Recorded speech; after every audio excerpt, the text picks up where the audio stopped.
This is the Highly Sensitive Club, episode number 44. Have you been told you're too sensitive, too dramatic, or too much? Do you have big feelings and deep thoughts you don't always know what to do with? I'm Stephanie Linn, a certified life coach and highly sensitive person. I've helped dozens of highly sensitive clients feel more energized, more confident, and more in control of their high sensitivity. In these episodes, you'll get the information and inspiration to level up your life as a highly sensitive person too. Welcome to the Highly Sensitive Club.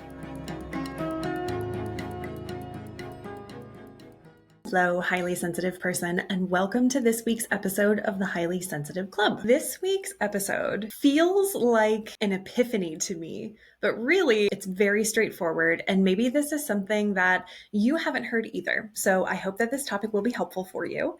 It's the idea that sometimes inaction is very powerful. Now, in my last few episodes, I have talked about this a lot. Episode 40 was how to escape the productivity trap. In episode 43, I talked about the winning formula for success, which includes balancing taking action with learning and preparation. This is just along those same lines, because there are actually times when it is very powerful not to do something.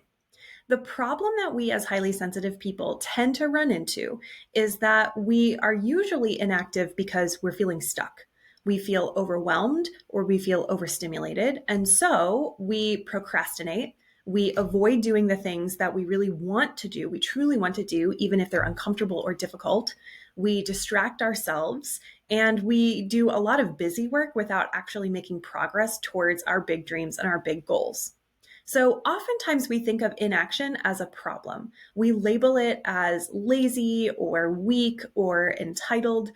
However, I want to present the opposite option for you, which is that inaction, when it's paired with intention, can sometimes be the most powerful thing that you can do for yourself. I was in a pretty major car accident about 2 months ago, and it was one of the best opportunities that has ever happened to me because it helped me realize that the stories I had been telling myself about how hard I needed to work and all of the things that I needed to do in order to be productive, in order to continue to grow my business, in order to help more people, all of those things were just stories. Over the last couple of months since the accident, I have really been focusing on more rest, on recharging my energy and filling my own cup before I create things or before I serve others. Because then when I do actually create value and when I do help others, it comes from this place of sufficiency and it comes from this place of satisfaction rather than a place of trying to escape feeling guilty or feel relief because I'm afraid of a particular outcome. I want to share 2 stories with you. First is my story, and second is one of my brand new clients who I am so excited to work with. And these are really powerful stories about how inaction can be very powerful. I was recently at a networking event. It was the Hocus Pocus Beauty Boost event here in Columbus, Ohio, full of very cool women, lots of great products, and some very witchy woo-woo services that I was really excited to partake in. The first service I took at the event was an oracle reading with a Reiki 2 practitioner who was incredible. And she had this beautiful deck. I love oracle decks that have really clean, minimal backgrounds and then really detailed illustrations for the symbols and for the pictures. So this deck immediately drew me to it. It was amazing. If you're woo-woo like me, you will totally understand what I mean by being drawn to particular styles or particular decks.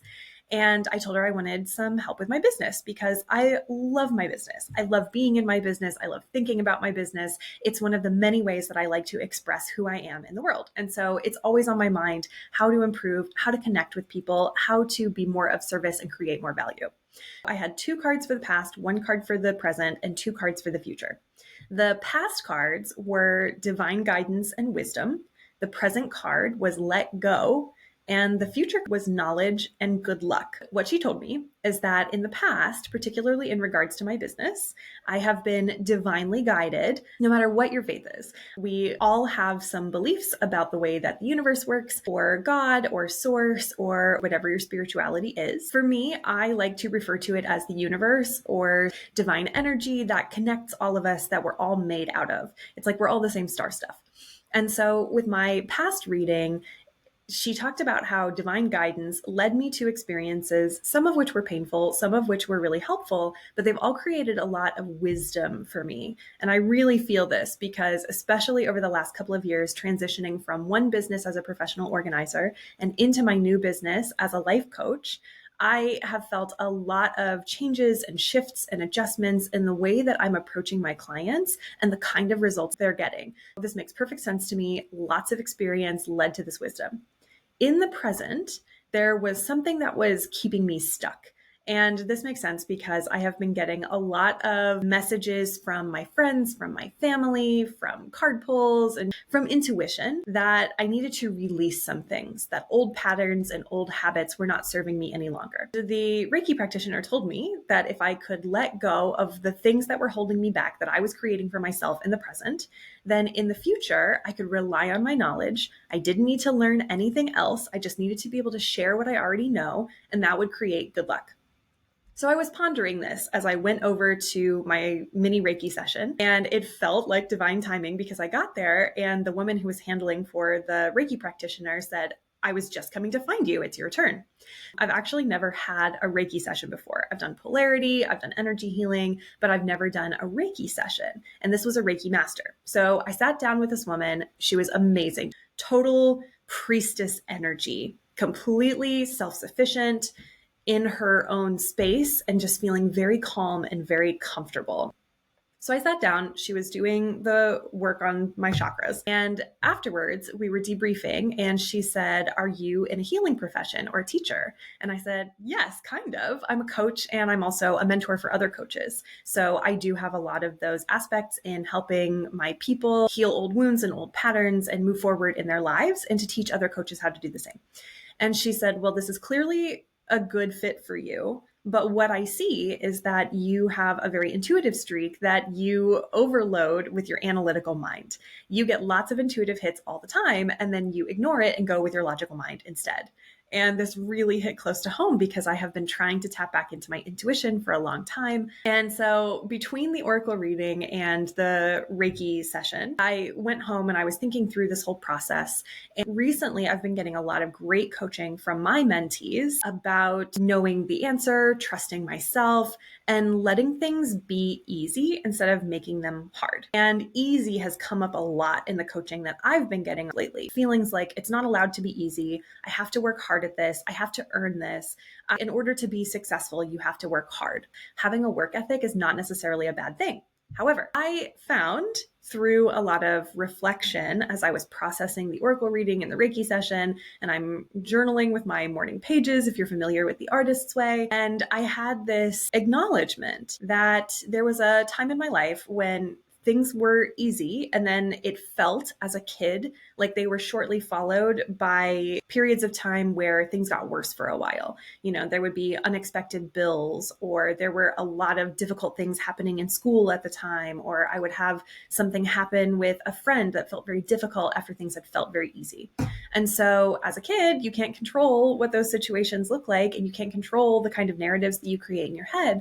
And I realized that I had come up with this story that when things are easy, that means that something bad is going to happen afterwards.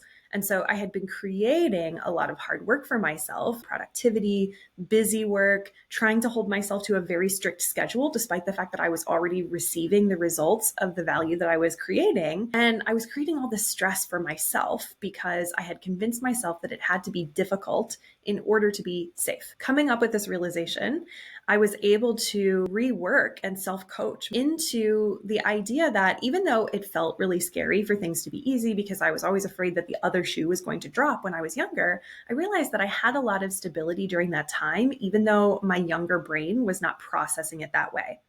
I lived in the same house growing up the entire time up until well after I left for college and moved out on my own. I went to the same school. I had the same friends.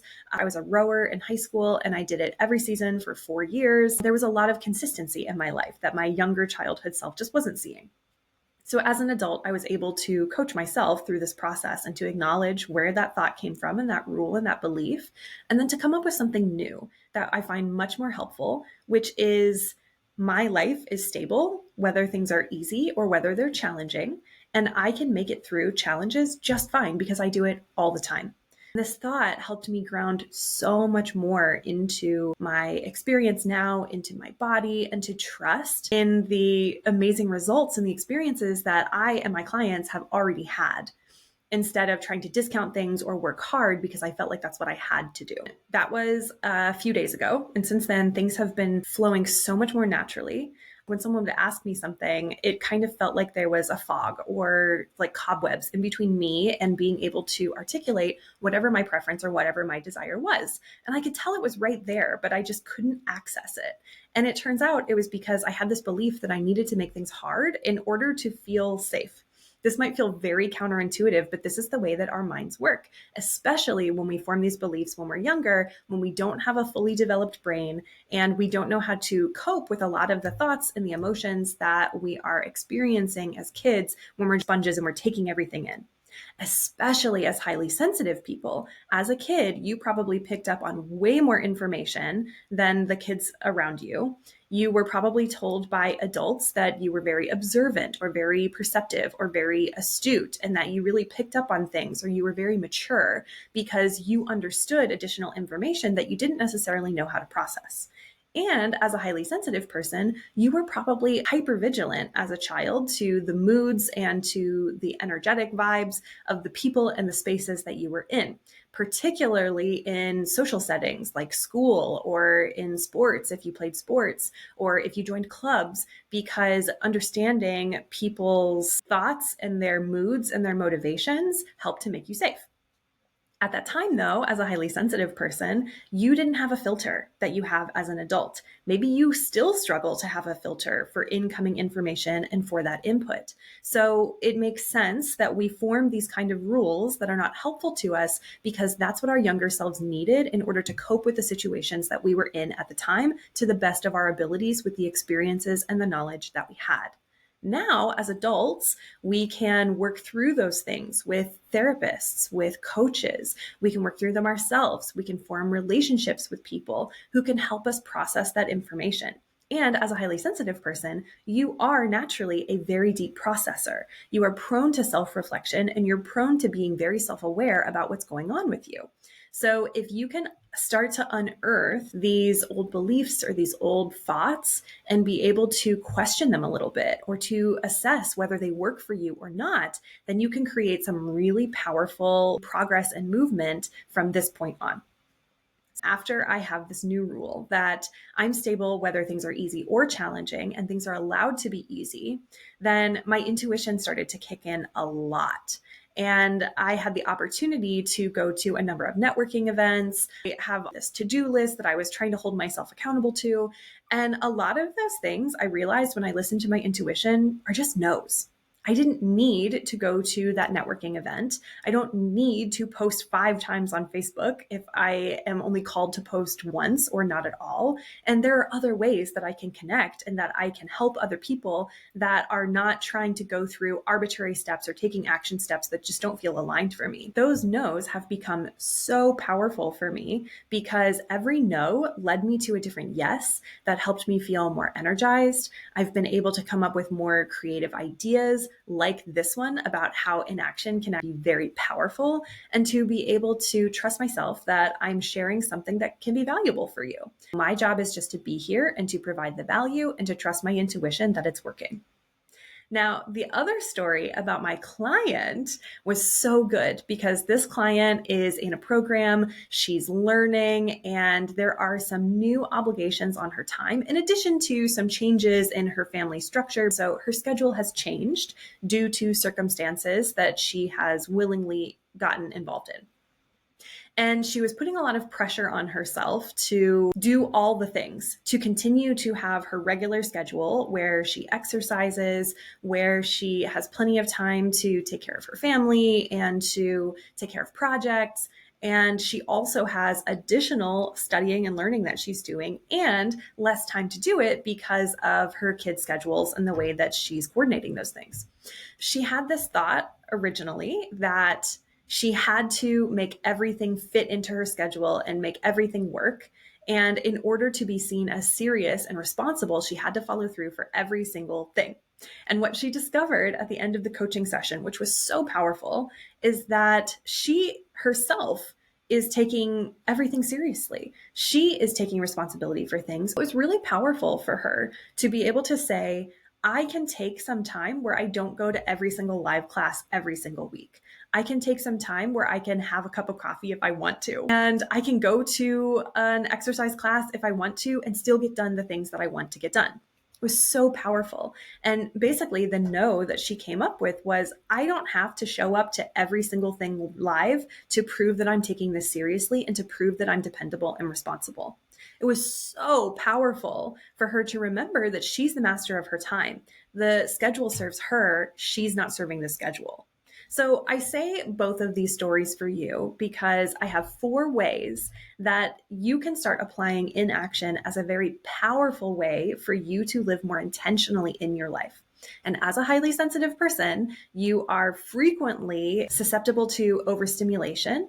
You have a lot more input. You deeply care about your relationships and have a lot of empathy for people. These 4 ways that you can use inaction to your advantage are going to be some of the best ways that you can reclaim your energy, reclaim your time, and start to get back into alignment with your values and your purpose and your intentions. This is not about procrastinating, and this is not about avoiding things. This is about learning what to say no to in order to decide what you're going to say yes to.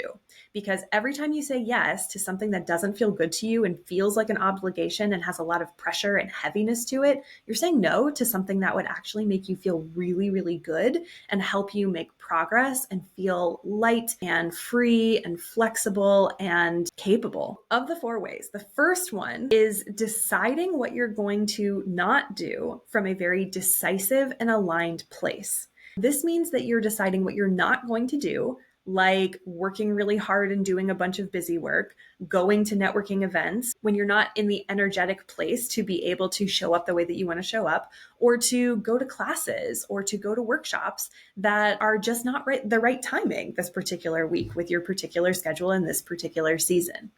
You're making these decisions not to do things based on your values. What's important to you? How do you want to build your life? When you decide what you don't want to do, from this values-based place and from this very intentional place, that's when it gets really, really powerful, because then you're taking really good care of yourself. The second thing is to say no gracefully. I know that saying no might be difficult for you, highly sensitive person, because you're so attuned to when someone is disappointed or when they're frustrated or when they really wanted something from you. This can be really difficult for some of us, and it's a skill and a muscle that you can build up over time. Knowing how to say no gracefully and to set that really clear boundary is so crucial to having a powerful inaction. And what this sounds like is, thank you so much for thinking of me, but I'm not available for that. Or please ask me again in the future, but currently I just don't have the time or the energy for that. Maybe your no sounds like, I can't do this, but I can do that. Don't come up with an accidental obligation. Don't say yes to something else that still doesn't feel good. But if there is something that you can do, like say someone wants you to help them move, and you say, I can't help you move, but I can help you unpack for a couple of hours when you get all of the boxes into your new space. That might be a yes that feels really good for you, and it came from that powerful no. I have another client who values relationships so highly, and she loves, loves, loves to be of service. And so oftentimes she says yes to things without really thinking about how they're going to fit into her schedule and her current obligations. She's just going to squeeze it in somewhere. Her old rule is, I have to take care of it now or it's going to fall off of my radar. So there was this urgency and this pressure to say yes to things. And then it was causing a lot of stress because she had to find ways to squeeze it in, and she was giving up her free time and she was giving up her rest in order to make them happen. Now she says, I'm not available for that, but here's what I can do. So I'm not available to spend the entire day working through this closet project with you. But once you've decided what you want to donate, I will come and pick up the donations and I'll drop them off for you. This can be a really powerful, not to this, but yes to something else. Again, this is about inaction, not doing something that you don't want to do that doesn't feel right, so that you can say yes to something else, whether that's continuing to help the person or to say yes to yourself, which is 100% okay, HSP. The third way that inaction can be really powerful is actively stopping a bad habit or an unhelpful pattern. I'm sure there are a lot of things that you can think of right off the top of your head that are things that you would rather not be doing. So for me, this has been sugar. I have finally found something that really works to help me get a handle on it over the last couple of years. But every once in a while, which is normal when you're changing habits, I'll fall back into something because I was traveling. After the accident, I started eating some convenience foods. A lot of times when our situations are upset, we might fall back into old habits that we've worked really hard to get out of. And the funny thing is, it is actually way more inconvenient and way harder to go get the sugar that my body is craving instead of just saying no and dealing with the urge and sitting with the craving and then doing something that actually makes me feel better. So this could be something like you want to drink less or you want to eat less convenience food. This could be that you want to spend less time watching TV or playing video games and more time getting outside and moving your body or being in nature, which is extremely powerful for highly sensitive people. We thrive off of being in nature. Maybe the habit that you're stopping is hustling or overworking or overstimulating yourself, like the episodes that I've talked about recently, episode 40 and 41, that you can cut back on things that are not helping you, like picking up your phone every 5 seconds or distracting yourself with a doom scroll. Actively setting boundaries and stopping those bad habits or unhelpful patterns can be such a powerful thing. It's about intentionally choosing to redirect your focus and redirect your energy into things that you want more instead of the things that you feel are wasting your time and wasting your energy. And then number 4 is not overworking, not hustling, and not grasping. You could be grasping for money. If you're a business owner, this could be something where you're feeling very anxious about wanting to get more clients or get more product sold, or you really want to make some more money because you have this big goal. If you are in a job or if you're in a helping role, maybe you're grasping for a promotion or you're grasping for acknowledgement or you're grasping for more free time because you think if you work hard in the beginning, then you can have more time off afterwards. If you are overworking, hustling, overstimulating yourself because you're grasping, letting go of that desire to overwork, to overstimulate, and to overdo things with the busy work or the false productivity might be one of the most powerful ways that you can stop doing things that are not working for you and start doing things that do. Here's the thing, highly sensitive person. Your energy and your batteries drain faster than other people because you are naturally processing more information than others. You don't have a lot of the attention filters that a neurotypical person has because you just naturally take in more visual stimulus, more noise. You're much more sensitive to temperatures, to textures. You're much more sensitive to people's facial expressions or their tone of voice or the particular words that they're saying. So you don't have the option to be able to just turn things off most of the time. You need more rest, you're processing more, and this means that you probably work harder and are able to get more done in a shorter period of time because of your capacity to process things. This means that holding yourself to an arbitrary schedule because that's what's expected from someone else or some other system, it doesn't necessarily work for you because you're able to get things done, you're able to create the result in less time, and in order to be most effective, you need that time to process, to rest, and to really reflect and to come up with better solutions. You, in particular, highly sensitive person, need that time to think through options and to look at things from a 360 perspective so that you can be most effective and most efficient. If you don't have that time and you're just going through the motions and you're doing a lot of busy work, you're actually keeping yourself from creating the best solutions that are available because you're not giving yourself that processing time that you need as a highly sensitive person to come up with the best answer for you. To recap, powerful inaction is not about procrastinating. It's not about distraction. It's not about avoiding things. And it's not about staying stuck. Powerful inaction comes from a place of being very aligned and choosing very intentionally how you want to behave and what you're going to say no to in order to honor what you want to say yes to, your true values and what's really important to you. There are 4 ways that you can use inaction very powerfully. The first is coming up with what you don't want to do and what you're not going to do from a very decisive, aligned place that's based on your values and your intentions and your goals. It's about choice. Number 2 is making a very powerful no and doing it gracefully. This is not about passive aggressiveness or being resentful. This is about saying, I'm really not available for that right now, but I would love to help you, or please ask me again in future, and trusting your intuition and your gut instincts. Number 3 is actively stopping a bad habit or an unhelpful pattern, like doom scrolling or overstimulating yourself, like hustling or overworking yourself, like staying inside and not getting outside in nature and moving your body. And number 4, not grasping at things, not getting attached to things by overworking, hustling, or looking for outside or external approval. It's the opposite of the productivity trap because you're intentionally choosing not to overwork yourself in order to process things more deeply so that you can come up with solutions efficiently and effectively. I hope that this episode was helpful for you and that my story and my client stories helped spark some insights for you and that you try creating some inaction that feels very powerful for you instead of that creates the guilt or the shame that comes with procrastination and the thoughts and the judgments that you have when that happens. If you want help creating intentional, powerful inaction so that you can create more productive, more active actions that actually move you in the direction you want, you have got to get on a consultation call with me. This hour is transformative. Everything will become so clear to you where you are getting in your own way and how to get out of it so that you can make progress right now. I promise you, this will be a very valuable hour. It's just a little bit of your time, but you are going to have transformation on the other side because you're going to have clarity and you're going to know exactly what to do in order to be able to make these powerful decisions, whether you are going for an active action or whether you're powerfully choosing inaction in your best interest. Go to StephanieLinn, that's LINN.com, and book a call. You can find the button all over my website.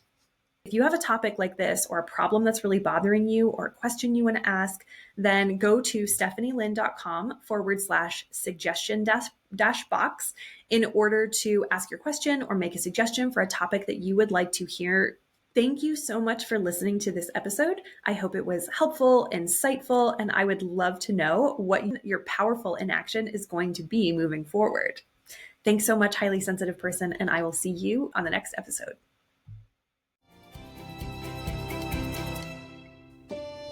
Thanks for listening. If you're ready to take what you learned today to the next level, head over to StephanieLinn, that's LINN.com, and book a consultation call to get started. I can't wait to see you there, my dear HSP.